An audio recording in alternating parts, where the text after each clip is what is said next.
सामने हो मंजिल तो कदम न मोड़ना, सामने हो मंजिल तो कदम न मोड़ना, जो दिल में हो उसे कभी मत छोड़ना। हर कदम पर, हर कदम पर मिलेगी कामयाबी आपको, बस सितारों को छूने के लिए जमी नहीं छोड़ना। प्रिय विद्यार्थियों, सुप्रभात। कैसे हैं आप सभी लोग?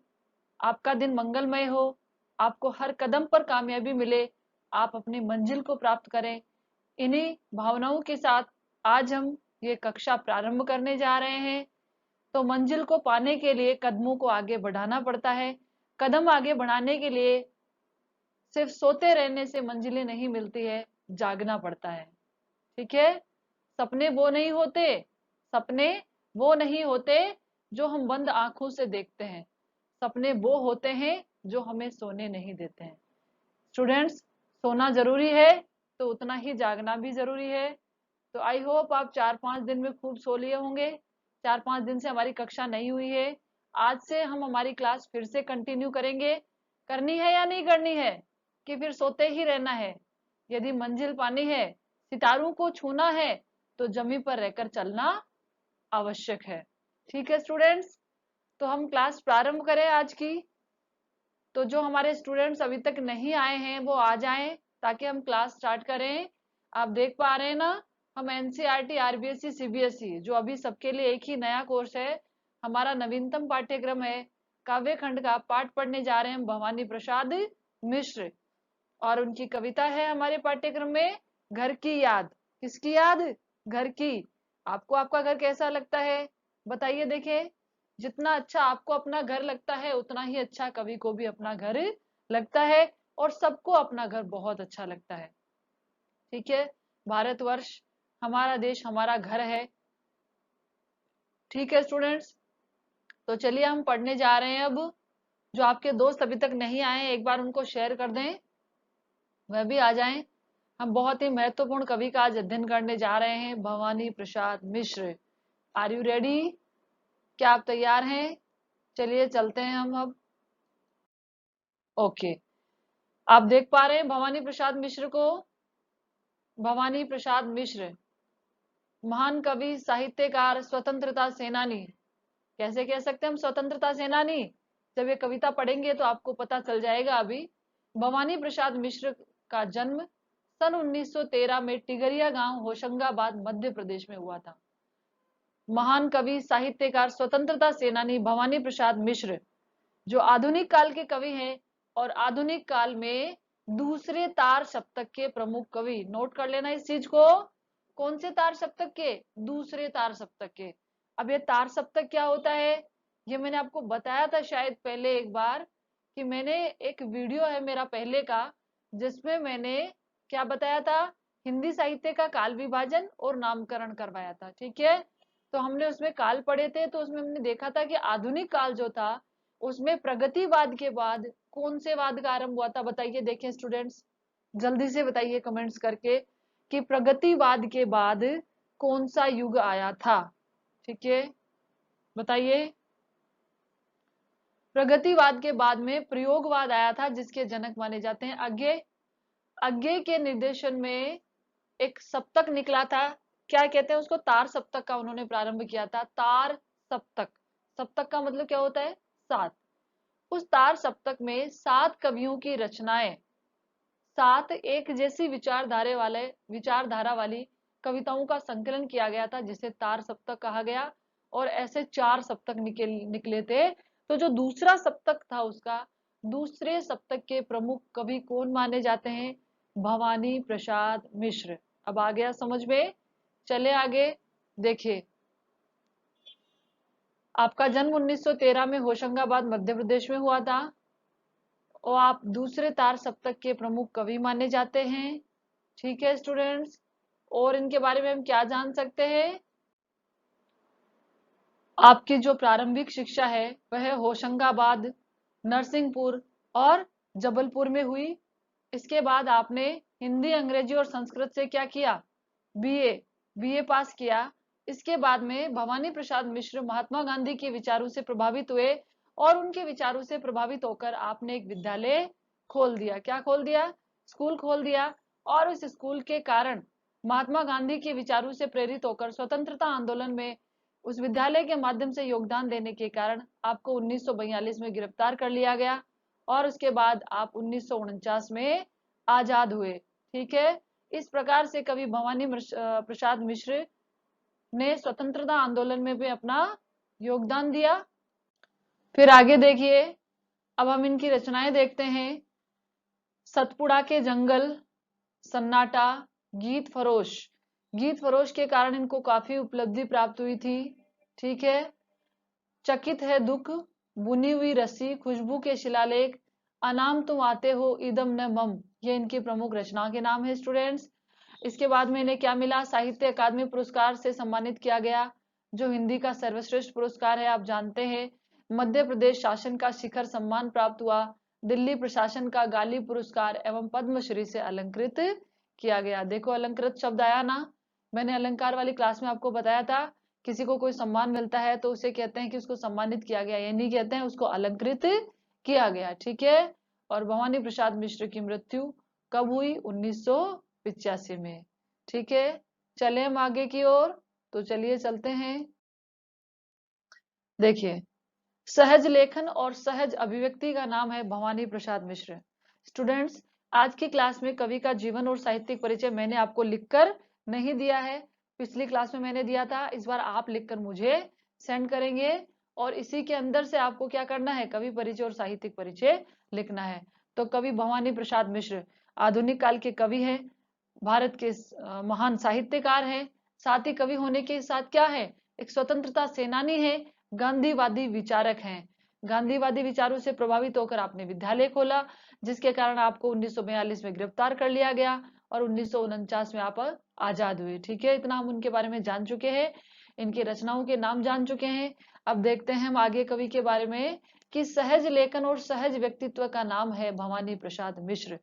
कितना सहज है इनका लेखन, जब हम कविता पढ़ेंगे तो हम देखेंगे कि कितनी सहज सपाट बयानी है कवि की। कविता और साहित्य के राष्ट्रीय आंदोलन में जिन कवियों ने सक्रिय भागीदारी निभाई थी, उनमें प्रमुख कौन थे? भवानी प्रसाद मिश्र। साहित्य के साथ साथ राष्ट्रीय आंदोलन में जिनका प्रमुख योगदान था, उनमें से किसका नाम आता है? भवानी प्रसाद मिश्र का आता है। ठीक है, गांधीवाद पर आस्था रखने वाले मिश्र जी ने गांधी वांग्मय के हिंदी खंडों का संपादन कर कविता और गांधी जी के बीच सेतु का काम किया। गांधी वांग्मय के ऊपर इन्होंने क्या किया? संपादन किया। गांधी जी का बहुत ही प्रभाव था इन पर, अब था तो था। ठीक है, भवानी प्रसाद मिश्र की कविता, ठीक है, हो सकता है ना राष्ट्रपिता है आखिर हमारे वो। ठीक है स्टूडेंट्स, तो चलिए आगे चलते हैं। भवानी प्रसाद मिश्र की कविता हिंदी की सहज लय की कविता है। इस सहजता का संबंध गांधी जी के चरखे की लय से भी जुड़ता है, इसलिए उन्हें कविता का गांधी भी कहा गया है। वेरी मोस्ट इंपॉर्टेंट, अंडरलाइन कर लीजिए। कविता का गांधी किसको कहते हैं? भवानी प्रसाद मिश्र को। कि जो एक चरखे की लय होती है, एक तारतम्यता होती है, एक लय होती है, तभी उससे क्या होता है? सूत काता जा सकता है। वही लय, वही तारतम्यता, वही आनंद उनकी कविता में भी देखा जा सकता है। ठीक है, जिस प्रकार से चरखा सूत काट कर एक नवीन सृजन करता है, नवनिर्माण करता है, वैसे ही भवानी प्रसाद मिश्र की कविताएं भी क्या है? नव निर्माण की प्रेरक है। मिश्र जी की कविताओं में बोलचाल के गद्यात्मक से लगते हैं, वाक्य विन्यास को ही कविता में बदल देने की अद्भुत क्षमता है। इनकी कविता जो है भाषा वो गद्यात्मक लगती है, गद्य जैसी दिखती है, और उसको ही क्या है? वाक्य विन्यास को, ये वाक्य को कविता में बदल देने की क्षमता रखते हैं। ऐसी अद्भुत क्षमता वाले कौन है? भवानी प्रसाद मिश्र है। ठीक है स्टूडेंट्स, तो देखिए आगे अब आप, हाँ, इनकी कविता सहज और लोक के अधिक करीब है। इनकी जो कविता है सहज और लोक के अधिक करीब है, यानी लोक जीवन के आसपास इनकी कविताएं रची हुई है। भवानी प्रसाद मिश्र जिस किसी विषय को उठा देते हैं, भवानी प्रसाद मिश्र जिस किसी विषय को उठाते हैं उसे क्या बना देते हैं? घरेलू बना देते हैं। तो जैसे देखिए, आंगन का पौधा, ठीक है, आंगन का पौधा, शाम और दूर दिखती पहाड़ की नीली चोटी जैसे परिवार का एक अंग हो जाती है। ध्यान से देखिए, हमने पीछे क्या पढ़ा था कि भवानी प्रसाद मिश्र की कविता में भी वो एक लय दिखती है जो गांधी जी के चरखे में दिखती है। अर्थात जिस विषय वस्तु को उठाते हैं वो विषय वस्तु कुछ भी है लेकिन उसे घरेलू बना देते हैं। उसको देखने पर लिखता है कि वह हमारे घर का एक कोई हिस्सा सा है। जैसे उन्होंने ना आंगन का पौधा इस पर कविता लिखी, शाम और दूर दिखती पहाड़ की नीली चोटी। इन कविताओं को जब हम पढ़ते हैं तो हमको लगता है कि वो हमारे परिवार का एक हिस्सा बन गई है। इतना प्रभाव है इनकी भाषा शैली में, इतनी सहज और सरल। देखो हमारे परिवार का हिस्सा कौन बनता है? जो हमारे विचार में, हमारी भावनाओं में, हमारे घर के व्यवहार में, माहौल में ढल जाता है, हमारे अनुसार बदल जाता है, वो हमारे परिवार का हिस्सा होता है। और जिसका एटीट्यूड अलग होता है, जो हमारे घर में रहकर भी हमारे विचारों में, हमारी संस्कृति में, हमारी भावनाओं में नहीं मिल पाता है, वो हमारे घर का हिस्सा नहीं बन सकता है। तो कहने का तात्पर्य कि भवानी प्रसाद मिश्र की कविताओं में, उनके काव्य में इतनी सहजता है, इतनी सहजता से वो बड़ी से बड़ी बात को लिखते हैं कि वो हमको सामान्य सी प्रतीत होती है, हमारी समझ को विकसित करती है। आगे देखिए आप, वृद्धावस्था और मृत्यु के प्रति एक आत्मीय स्वर उनकी कविता में मिलता है कि वृद्धावस्था जो होती है, जीवन की अंतिम अवस्था, जिसमें अक्सर जो होता है बुजुर्ग व्यक्ति को जो सम्मान मिलना चाहिए, बहुत जगह मिलता भी है लेकिन बहुत जगह उसको जिस बुजुर्ग अवस्था में सबके सहारे, संबल, प्यार, सम्मान की आवश्यकता होती है, वह उसे नहीं मिलता है। तो ये जो वृद्धावस्था है उसके प्रति इनकी कविताओं में एक आत्मीय लगाव मिलता है, एक आत्मानुभूति का रिश्ता बन जाता है। उन्होंने प्रौढ़ प्रेम की कविताएं, प्रौढ़ प्रौढ़ प्रेम की कविताएं भी लिखी है। अब ये प्रौढ़ प्रेम क्या होता है? ठीक है, प्रौढ़ प्रेम, प्रेम का एक विकसित स्वरूप। आजकल हम कहते हैं ना, हम इससे प्रेम करते हैं, प्यार करते हैं, बड़ी जल्दी प्यार होता है और मिट जाता है। ठीक है स्टूडेंट्स, तो कह देने से प्रेम नहीं होता है, मतलब उसके अंदर एक परिपक्वता, प्रौढ़ का मतलब जैसे प्रौढ़ावस्था होती है, तो प्रेम के अंदर भी एक परिपक्वता होनी चाहिए। वो चीज इनकी कविताओं में देखने को मिलती है, जिनमें उद्दाम श्रृंगारिकता की बजाय सहज जीवन के सुख दुख और प्रेम की व्यंजना है। सहज, देखिए इनके प्रेम में भी क्या है, सहज जीवन के दुख सुख, ये सब हमें देखने को मिलते हैं। नई कविता के दौर के कवियों में मिश्र जी के यहाँ व्यंग्य और शोभ भी भरपूर है। व्यंग्य, मिश्र जी के नए कवियों की भांति इनके काव्य में व्यंग्य भी देखने को मिलता है, क्षोभ। और जो चीज हमारे समाज के सामने, हमारे सामने कुछ चीजें हो रही है जो कि गलत है, उनको देखकर क्षोभ भी प्रकट करते हैं, किंतु वह प्रतिक्रिया परक न होकर सृजनात्मक है। देखो, प्रतिक्रिया, इसको बताइए आप मुझे, परक न होकर सृजनात्मक है। देखिए, हम समाज में कोई चीज देखते हैं, हमको पता है कि ये गलत है, तो एक तो हम उस पर प्रतिक्रिया व्यक्त करके आगे चल दें, हो गया, ये तो हो गया प्रतिक्रियात्मक। ठीक है, जो है ना रिप्लाई जिसको हम कहते हैं, प्रत्युत्तर देना, तो एक तो प्रतिक्रियात्मक हो गया, जो हमने देखा और हमने कह दिया यार ऐसा नहीं, ऐसा होना चाहिए, हमने अपनी प्रतिक्रिया दे दी और हमारा काम खत्म हो गया। एक हम कुछ गलत होते हुए देखते हैं तो सिर्फ प्रतिक्रिया नहीं देते हैं, उसको करके दिखाते हैं कि ये गलत है और मैं देखो सही कर रहा हूं, आपको भी इस प्रकार करना चाहिए, तो वो होता है सृजनात्मक। वो जब कोई प्रतिक्रिया देते हैं तो सृजनात्मक करके दिखाते हैं उसे। फिर आगे देखिए स्टूडेंट्स, गांधीवाद पर आस्था रखने के कारण उन्हें अहिंसा और सहनशीलता को रचनात्मक अभिव्यक्ति दी है। गांधी जी के ऊपर आस्था होने के कारण अहिंसा और सहनशीलता को रचनात्मक अभिव्यक्ति दी है।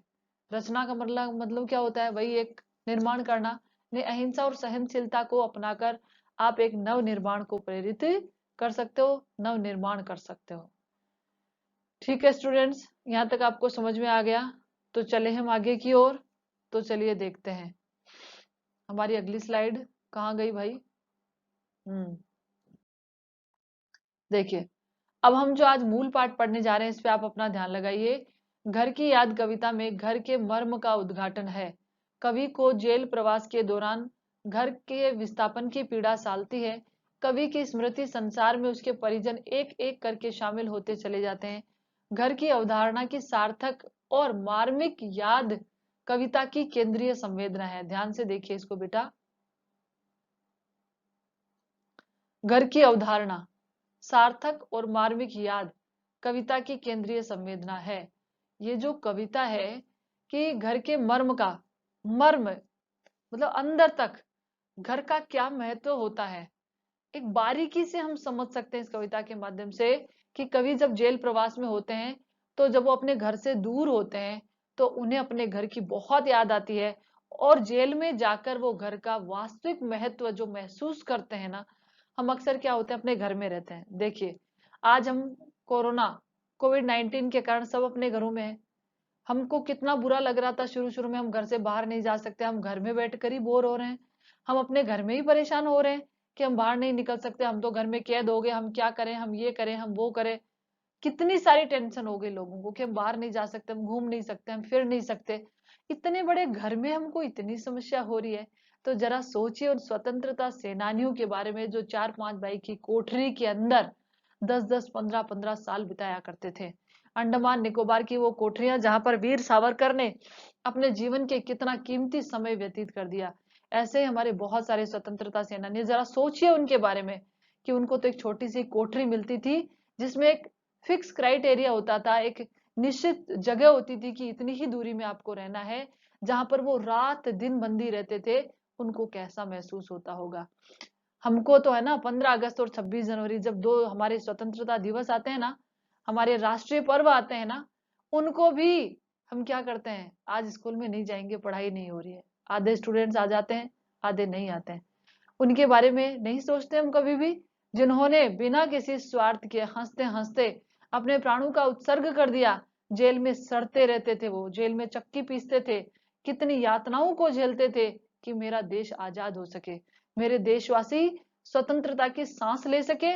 और आज यदि हम स्वतंत्रता सेनानियों के बारे में बात भी करते हैं तो कहते हैं कि हम क्या कर रहे हैं, क्यों, कैसे, कैसे भूल जाते हैं हम ये सब कुछ, कि आज जिस देश में हम स्वतंत्रता की सांस ले रहे हैं वो उन महान स्वतंत्रता सेनानियों के, अनाम स्वतंत्रता सेनानियों के उत्सर्ग का परिणाम है, जिनको हमें सम्मान के साथ याद करना चाहिए। और जितना हो सके हमें अपने राष्ट्र के विकास में योगदान देना चाहिए। तभी तो भारतेंदु हरिश्चंद्र ने कहा है, भरा नहीं जो भावों से, भरा नहीं जो भावों से, बहती जिसमें रसधार नहीं, वह मनुज नहीं है, निरा पशु जिसमें स्वदेश का प्यार नहीं। जिसमें स्वदेश का प्यार नहीं, वह मनुष्य कहलाने के काबिल तो कतई नहीं हो सकता। हम जिस देश में रहते हैं हमें प्रेम भी उसी से ही करना चाहिए। ठीक है।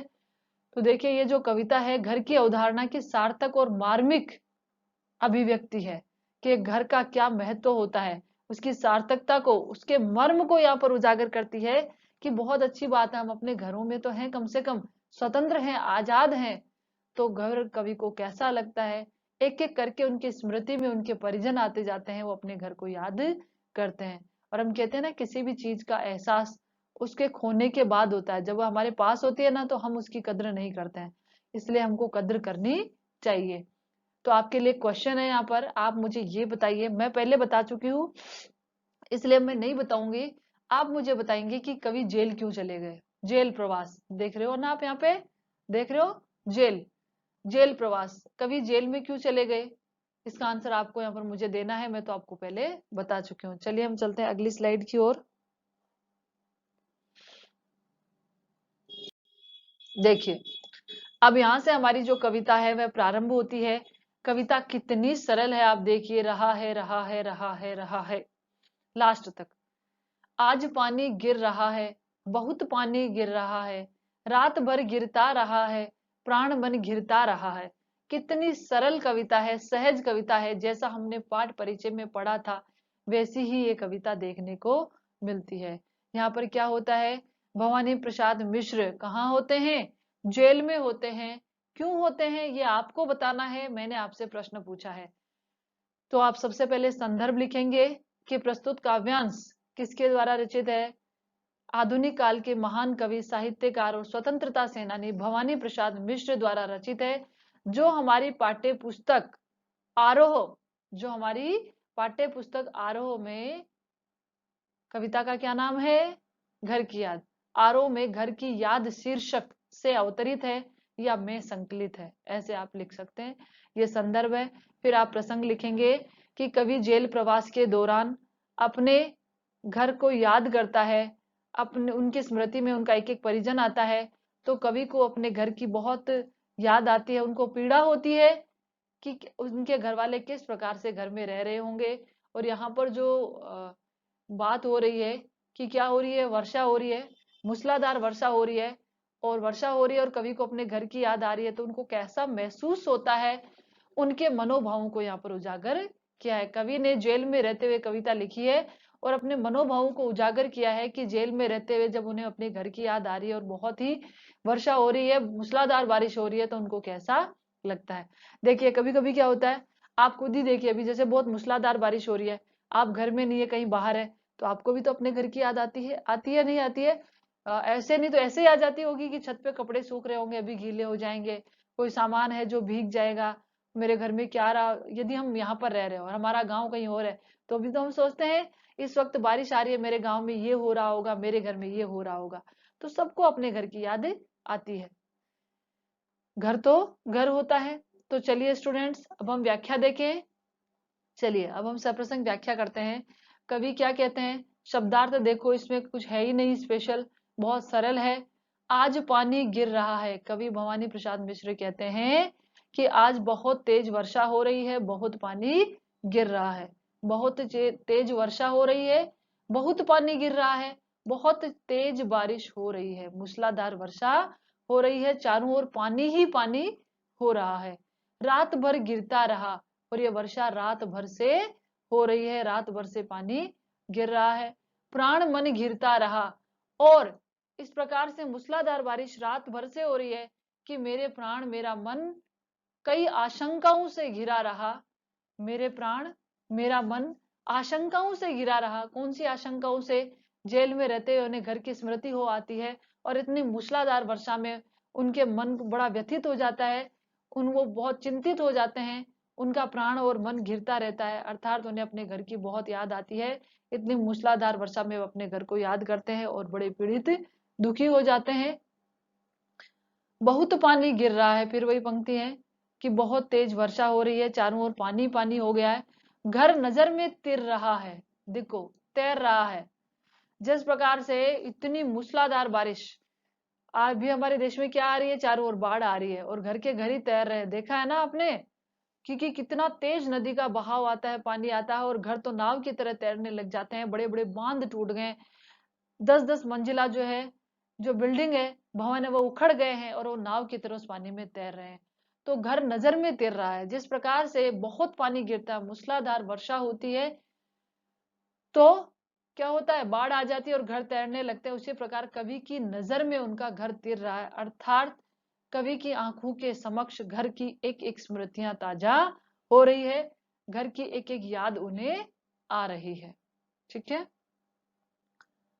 घर की मुझसे दूर है जो, कवि कहते हैं, और कौन सा घर उनकी नजर में है, जो कवि से अभी बहुत दूर है, क्योंकि कवि अभी जेल में है और वो घर से बहुत दूर है, और जो घर उनसे बहुत दूर है वो आज उनकी नजरों में तैर रहा है, उन्हें अपने घर की बहुत याद आ रही है। घर खुशी का पूर है जो, पूर का मतलब क्या होता है स्टूडेंट्स? पूर का मतलब होता है भंडार, कोष, खजाना। उनका घर, वो क्या कहते हैं कि उनका घर खुशी का खजाना है, कोष है, घर खुशियों का भंडार है। आज वो घर उनकी नजरों में तैर रहा है, आज वो घर उनकी नजरों में आ रहा है, याद उनको अपने घर की आ रही है। आपसे पूछे कि कवि को अपने घर की याद क्यों आती है, तो आप आंसर लिख सकते हैं ना, कि कवि किस कारण से जेल में है, और जेल में होने के कारण वो अपने घर की कमी को महसूस करते हैं, क्योंकि घर चूना पत्थर ईंट दीवारों से नहीं बनता है बच्चों, घर बनता है उसमें रहने वाले लोगों से, उनकी फीलिंग्स, उनकी भावनाओं से, उनके जुड़ाव से, उनके लगाव से। तो कवि को भी अपने घर से बहुत लगाव है, बहुत जुड़ाव है, और हो सकता है यहाँ पर कवि का मतलब घर से उनके देश से हो। कवि किस कारण से जेल में है? कविता के बहुत अर्थ होते हैं, हमने व्यंजना शब्द शक्ति की क्लास पढ़ी थी कि व्यंजना सिर्फ संकेत का अर्थ का संकेत भर देती है, बाकी अर्थ श्रोता पाठक अपनी कल्पना से लगाता है। तो कवि कहते हैं कि आज बहुत मूसलाधार वर्षा हो रही है और उनकी नजर में उनका घर तिर रहा है, अर्थात उनका घर देश भी हो सकता है, कि देश के अंदर बहुत मूसलाधार वर्षा होगी, चारों ओर जीवन अस्त व्यस्त हो रहा होगा, तो उनको अपने देश की बहुत चिंता होती है, अपने राष्ट्र के निवासियों की बहुत याद आती है, और आज वह घर उनसे दूर हो गया है, वो अपने घर की बात करते हैं, और उनका घर जो क्या है, खुशियों का भंडार है, घर खुशी का पूर है जो, घर को खुशियों का खजाना मान लिया है। ओके स्टूडेंट्स, तो अलंकार बताइए भाषा शैली कैसी है? बहुत ही सहज सरल प्रवाहमय भाषा का प्रयोग यहाँ पर हुआ है। सहज सरल भाषा है और गीति शैली दिख रही है आपको, बहुत ही गेय कविता है। यहाँ पर चित्रात्मक एक घर का चित्र सा हमारे समक्ष उपस्थित हो जाता है। भावात्मक शैली भी है, कवि भावुक हो जाते हैं और उन्हें अपने घर की याद आती है। तो ये सारी विशेषताएं किसकी है? इस कविता की है। ठीक है, आगे चले स्टूडेंट्स। ओके, देखिए, घर में चार भाई, क्या आया था पाठ परिचय में कि कवि की आंखों के समक्ष एक एक दृश्य उजागर हो जाता है कि उनके घर में कौन कौन क्या क्या कर रहा है, वो वहां पर बैठे बैठे याद करते हैं। तो देखिए कवि अब क्या बताता है, घर में चार भाई। एक मिनट है ना, हमारी जो पंक्ति है, देखिए अभ्यास कितना जरूरी होता है। पिछले 5 दिन से आपकी कक्षा नहीं ली तो मेरा कर्सर भी सही से नहीं चल रहा है, इसलिए कहती हूँ कि पढ़ते रहना चाहिए, सोते रहने से काम नहीं चलेगा। ठीक है, करत करत अभ्यास के जड़मती होत सुजान, रसरी आवत जात ते सिल पर होत निशान। ठीक है, तो हमको सुजान बनना है। घर में चार भाई,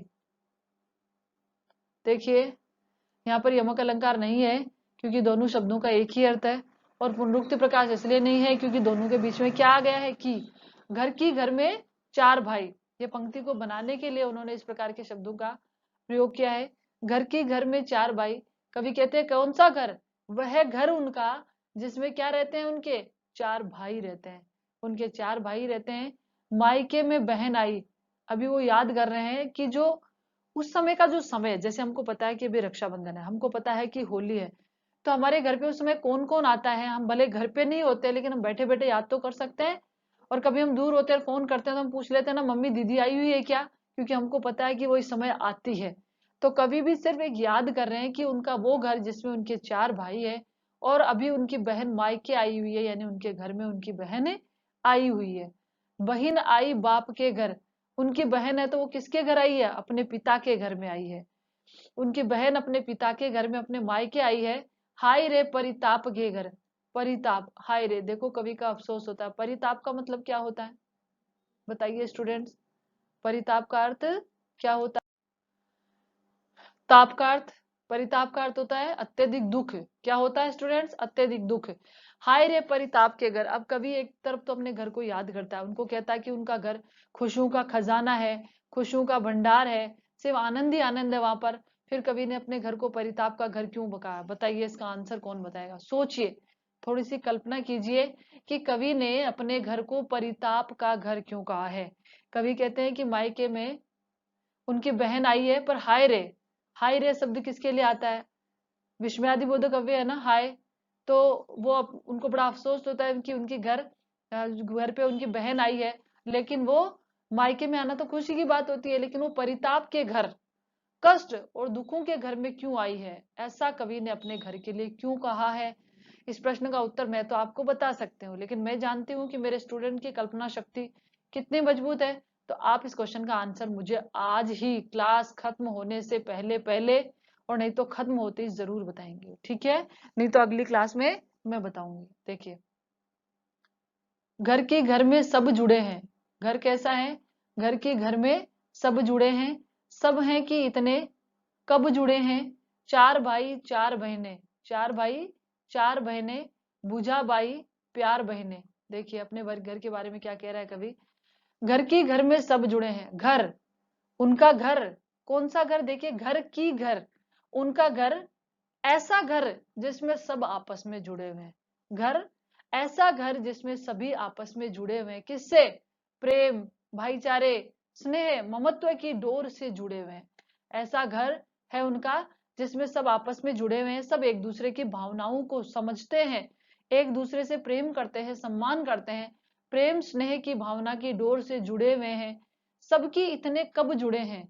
और कवि कहते हैं कि सब इतने जुड़े हैं, पर कब जुड़ गए ये पता ही नहीं चला। घर में सब आपस में इतना प्रेम स्नेह से जुड़े हुए हैं, लेकिन वो कब जुड़ गए इसका पता ही नहीं चला। चार भाई चार बहनें, उनके चार भाई है और चार ही बहनें हैं। बुझा भाई प्यार बहनें, जो चार भाई हैं वो चार बुझाएं हैं और उनकी बहन उनका प्यार है। अर्थात जब बहनों को जब जब अपने भाइयों की जरूरत पड़े तो वो उनकी भुजा बनकर आगे आ जाते हैं, उनकी रक्षा के लिए, उनके सहारे के लिए सदैव हरदम तैयार रहते हैं। इतना प्रेम उन भाई बहनों में है। तो अपने घर की याद आ रही है कवि को? आगे चलें स्टूडेंट्स, चलिए चलते हैं आगे। आज गीता पाठ करके, दंड 260 करके, खूब मुगदर हिला लेकर, मूठ उनकी मिला लेकर, जबकि नीचे आए होंगे नैन जल से छाए होंगे, हाय पानी गिर रहा है घर नजर में तिर रहा है। देखिए, अब कवि जो है अपने पिताजी को याद करता है। किसको? अपने पिता को याद करता है कि इस समय उनके पापा, उनके पिताजी गीता का पाठ करते हैं। तो याद करते हैं कि पिताजी गीता का पाठ करके जब नीचे आए हैं, जब पिताजी गीता का पाठ कर लिया है और पाठ पूरा करके जब वो नीचे आए दंड 260 करके, और वो क्या क्या करते हैं? दंड दंड निकालते हैं 260, 260 दंड बैठक निकालते हैं। क्या होती है? एक व्यायाम होता है ना, कसरत, एक्सरसाइज करते हो ना आप, देखा है ना आपने? क्या कहते हैं आप उनको? डंबल्स उठाने के लिए एक्सरसाइज करते हैं ना। तो उनके लिए ही बता रहे हैं कि उनके जो पिताजी हैं वो 200 गीता का पाठ करके 260 दंड करके, और फिर क्या किया है? खूब मुगदर हिला लेकर, मूठ उनकी मिला लेकर। आपने देखा होगा कि जो पहलवान होते हैं ना अखाड़े में, जब वो कसरत और व्यायाम करते हैं, मुझे तो इसके बारे में ज्यादा जानकारी नहीं है, लेकिन आप देखना उनके दोनों हाथों में मुगदर होते हैं, इतने बहुत ही वजन होता है उनके अंदर। वो दोनों हाथों से उनको ऐसे घुमाते हैं, फिर उनकी मूठ को मिलाते हैं। ये उनकी एक्सरसाइज होती है, कसरत करते हैं वो जो पहलवान होते हैं। तो उनके पिताजी भी क्या है? देशभक्त हैं, स्वतंत्रता सेनानी हैं। तो गीता का पाठ भी करते हैं, फिर दंड 260 निकालते हैं, फिर दंड की जो अपने मुगदर को हिला करके, मूठ उनकी मिला करके, पूरा कसरत व्यायाम करके जब वो छत से नीचे आते हैं तो क्या होता है? जबकि नीचे आए होंगे, कवि कहते हैं कि जब वो नीचे आते हैं व्यायाम कसरत करके, नैन जल से छाए होंगे। कल्पना करते हैं कि जब पिताजी गीता पाठ करके कसरत व्यायाम करके नीचे आते हैं, तो जब वो नीचे आए तो उनकी आंखों में जल आ गया होगा, जल से छाए होंगे, उनकी आंखों से अश्रुधारा बहने लग गई होगी। हाय पानी गिर रहा है घर नजर में तिर रहा है। कवि कहते हैं हाय अफसोस होता, आज बहुत पानी गिर रहा है, बहुत तेज वर्षा हो रही है, और उनकी नजरों में, उनकी आंखों के आगे उनके घर का एक एक दृश्य साकार हो रहा है, उनका घर उनकी नजरों में तैर रहा है। अब प्रश्न ये बन जाता है कि कवि उनके पिताजी की आंखों में अश्रुधारा क्यों आ गई होगी? बताइए जरा, कल्पना कर सकते हैं ना हम? भाई भवानी प्रसाद मिश्र अपने पिताजी के बहुत ही लाडले पुत्र हैं। जब वो घर पर नहीं होते हैं, तो जब वो देखते हैं कि उनके घर में उनकी बेटी आई हुई है, उनके बेटे हैं, सभी हंसी खुशी के साथ बैठे हुए हैं, लेकिन उनका बेटा भवानी वहां पर नहीं है, तो उनको बड़ा दुख होता है कि काश मेरा बेटा भी यहाँ पर होता। तो उनकी आंखों में अश्रुधारा बहने लगी होगी। ओके, समझ गए? चले आगे अब हम। ठीक है,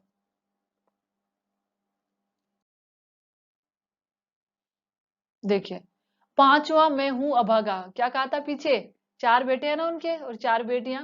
पांचवा कौन है? पांचवे पुत्र हैं भवानी प्रसाद मिश्र। कवि कहते हैं कि पांचवा मैं हूं अभागा, मैं हूं उनका पांचवा पुत्र, पुत्र जो अभागा हूं, दुर्भाग्यशाली हूं। देखिए, एक और तो कवि स्वतंत्रता सेनानी, अपने देश के लिए वो जेल में आते हैं, और फिर वो खुद को अभागा कहते हैं। तो ऐसा तो नहीं है कि कवि को अफसोस हो रहा है कि वो जेल में क्यों आ गए। उनको अफसोस होता है कि उन्होंने ऐसा कार्य क्यों किया कि अपने घर को छोड़कर वो जेल में आ गए। ठीक है, कल्पना कर सकते हैं।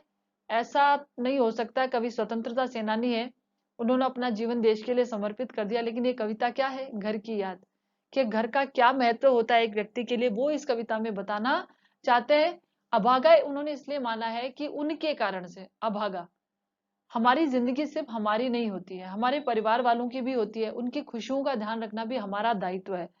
तो कवि शायद अपने को अभागा इसलिए मान रहे हैं कि स्वतंत्रता आंदोलन में भाग लेने के कारण वो जेल में आ गए। ठीक है, उनके जेल में आने से उनके पिता को जो दुख और जो कष्ट हो रहा है, उसके कारण उसका जिम्मेदार वो स्वयं को मान रहे हैं कि मेरे कारण से आज मेरे घर में सब लोग दुखी है, मेरे पिताजी दुखी है कि उनका बेटा जेल में है।